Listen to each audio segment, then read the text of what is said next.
Se o critério para ganhar a Copa do Mundo for camisa feia associada à mística do passado vitorioso da seleção brasileira, pode ficar confiante de que o Hexa já é nosso.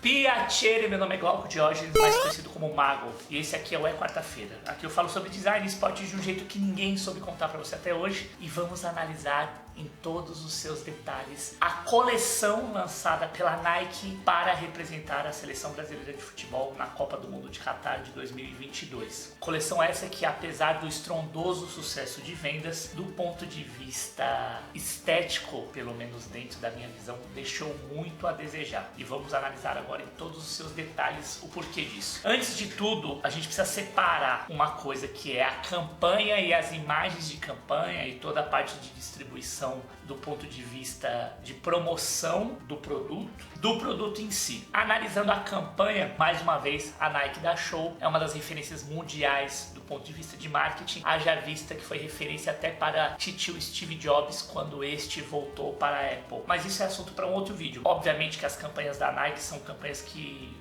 dispensam qualquer tipo de comentário, são campanhas belíssimas. E o mote, o tema central para essa campanha foi a garra. Tanto a garra no sentido metafórico, no sentido conceitual, que está atrelado e muito a essa história do brasileiro que não desiste nunca, da garra brasileira, da resiliência, desse componente cultural que também foi muito bem apropriado pelas marcas esportivas ao longo desses anos. Essa garra e esse espírito brasileiro, a garra no sentido anímico, no sentido de buscar os seus objetivos, e também a garra no sentido estrito, que seria a garra da onça pintada, que a partir desse mote vira o elemento de materialização, vamos dizer assim, para a camisa. Eu creio que até por conta desse cenário conturbado que a gente tem vivido do ponto de vista político, essa busca de um elemento que faz parte do bioma brasileiro e que realmente a onça pintada é um símbolo associado a essa coisa da garra, foi meio que uma desculpa também para se utilizar uma paleta de cores que não tem nenhuma associação ou tem pouquíssima associação com a camisa amarela clássica, icônica que está no conceito coletivo, que obviamente todo mundo sabe qual é, que é a camisa da seleção de 70, camisa da seleção de 82, que é esse amarelo mais pro dourado, que ficou conhecido como o amarelo canarinho misturado com o verde bandeira. Mas obviamente por conta também dessas questões que eu citei aqui e também por conta de uma tendência de uma paleta de cores que está sendo muito usada dentro do design de uma maneira geral, essa paleta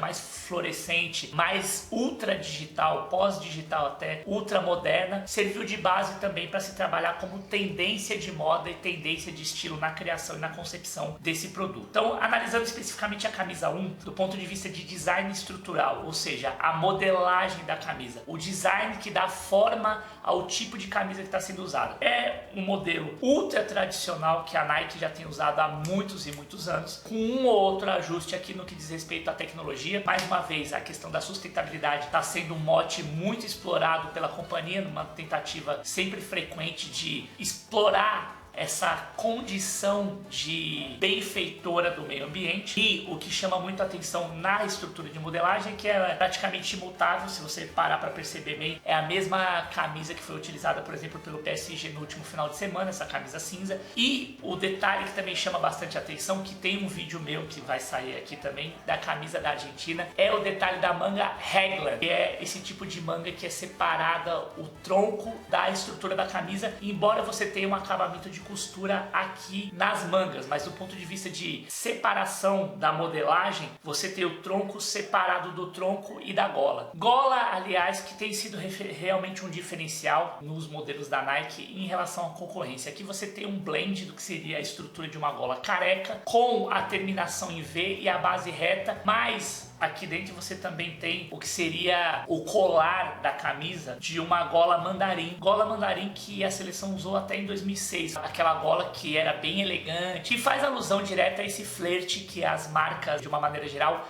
estão fazendo com o mundo oriental. Essa pegada mais fashionista, mais disruptiva das camisas também não estão voltadas só para o povo brasileiro ou para o povo específico de cada lançamento. Tem um foco direcionado muito importante para mercados que consomem high fashion. China, Coreia do Sul, Japão principalmente, que compram essas camisas de baseada. Você tem um público high fashion que tem esse apelo de compra desse tipo de produto, que usa para fazer suas próprias customizações e criar seu estilo. Então a camisa também tem esse direcionamento. O que me pega do ponto de vista que eu acho bacana na camisa 1, tá? Especificamente aqui a análise da camisa 1. Essa tecnologia que foi utilizada de mapeamento das áreas de calor do corpo dos atletas. Então esse Nike Lab, inclusive eu tive em Paris e tive na loja da Nike lá na Champs-Élysées e é incrível. Tem o vídeo, tá aqui, ó. Inclusive, esse processo de laboratório científico de unir tecnologia, ciência e design é muito bacana a maneira como a Nike trabalha e também marketiza isso. Para essa camisa que está ainda mais leve, mais tecnológica, foram feitos alguns desenhos a laser em baixo e alto relevo, o que seria a estampa da onça, mas ao mesmo tempo tem uma funcionalidade tecnológica, essas micro perfurações, principalmente no modelo de atleta que está aqui, para você fazer com que o suor evapore mais rápido e a camisa se mantenha mais seca e mais leve, implementando e melhorando a performance do jogador. Isso é um ganho absurdo, não há como negar que isso realmente é a disrupção do design, é você usar o design e a estética a serviço de uma funcionalidade de performance, e isso daí não há o que discutir. O que não me agrada na camisa especificamente? O tom que foi utilizado e principalmente a combinação fluorescente dos tons de azul e verde que você tem principalmente na gola, mais esse puxado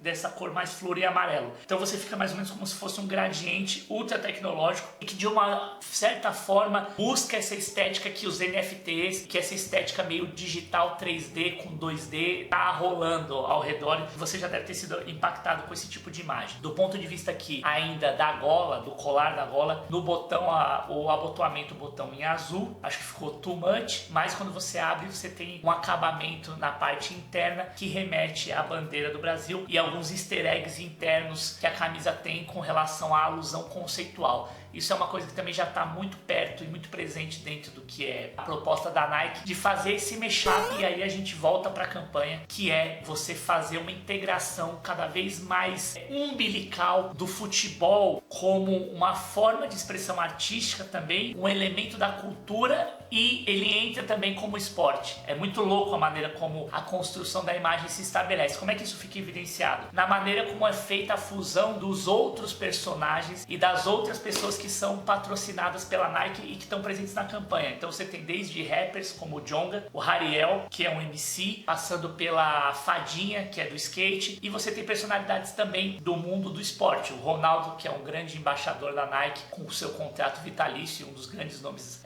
da Nike no Brasil e obviamente no mundo. E também você traz os elementos de contemporaneidade, que são os atletas que estão presentes hoje dentro do cenário da seleção brasileira. Outro traço interessante de trazer esse mashup, né, esse caldo cultural que faz parte do nosso zeitgeist, desse espírito do tempo. Os jogadores da seleção brasileira também estão dentro de um panteão que confere a eles um status de celebridade, então por isso essa relação com o pessoal da música, da moda, das artes, é o uso e a expressão da arte do artista Crânio, que é super famoso e aí representado obviamente também, já que eu tô falando de onça, eu pego um artista brasileiro super famoso que tem notoriedade internacional e busco esse conceito em cima do índio, da fauna, da flora. Então o Crânio ficou caracterizado por desenhar esses índios azuis com uma faixa vermelha no rosto, e aí ele faz uma representação de cada uma dessas personas usando o seu índio, o avatar do índio. Essa série especial é um box que a Nike e as agências responsáveis por PR estão oferecendo para algumas celebridades. Isso foi apresentado inclusive na televisão aberta na segunda-feira, dia 8 de agosto. A tipografia também entra nessa seara, que é ativamente uma linguagem, uma característica que a Nike está utilizando, que é essa coisa do street art, da urbanidade, tanto no grafite, mas também na pichação, e essa fonte com uma pegada mais voltada para uma estética tipográfica de picho do que propriamente uma tipografia que está associada a grafite. Para a camisa azul realmente não tem muito o que salvar, né? Do ponto de vista de modelagem a mesma coisa, só um detalhezinho de acabamento da gola, que aí você tem uma gola um pouco mais simples e mais usual do que tem sido utilizado nos templates da Nike de uma forma em geral, ao contrário até para poder separar a camisa 1 da camisa 2. O tratamento que foi dado para os brasões e para as estampas das estrelas me agrada bastante, é um tipo de patch que é por termofusão, mais delicado de lavagem, mas é usada para camisa de performance dos jogadores e a inscrição Brasil embaixo do escudo da CBF, que aqui tem uma proporção um pouco maior do que vinha sendo trabalhada novamente, porque realmente quando você está falando de seleção, vem muito esses tempos imemoriais, né?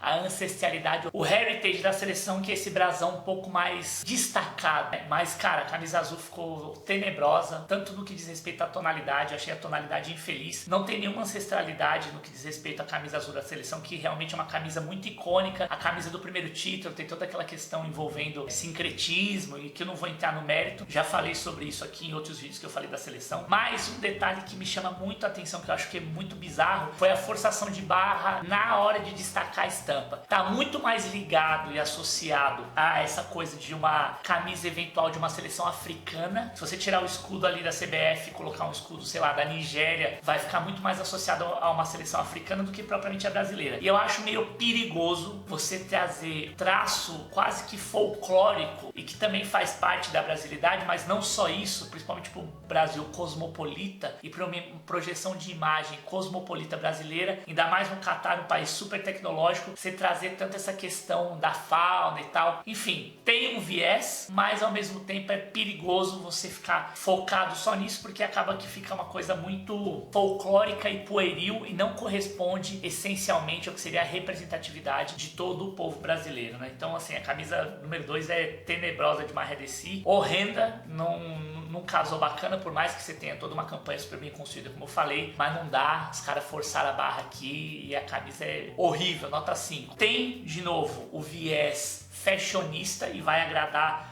muito um público bem mais jovem, que obviamente é o alvo da empresa para os próximos 10, 20, 30 anos, uma vez que a galera um pouco mais antiga, 30 a mais, 40 a mais, vai detestar a camisa e vai ter uma repulsa, como você tem percebido aí nas redes sociais. Galera jovem gosta bastante, galera mais antiga e que curte a seleção mais raiz não gosta tanto. Então é isso, essa foi a minha análise em cima dessa coleção apresentada pela Nike para a camisa da seleção brasileira. Não esquece de dar seu like, compartilhar, assinar a sinetinha para sempre que tiver vídeo novo você poder receber. Compartilhe pelo menos 5 grupos de WhatsApp para a gente fazer o canal crescer. Bate o do mago e não compre gato por lebre, porque aqui você consegue saber tudo e mais um pouco do design esportivo. Bate o pertute, vamos que vamos, ano de Copa.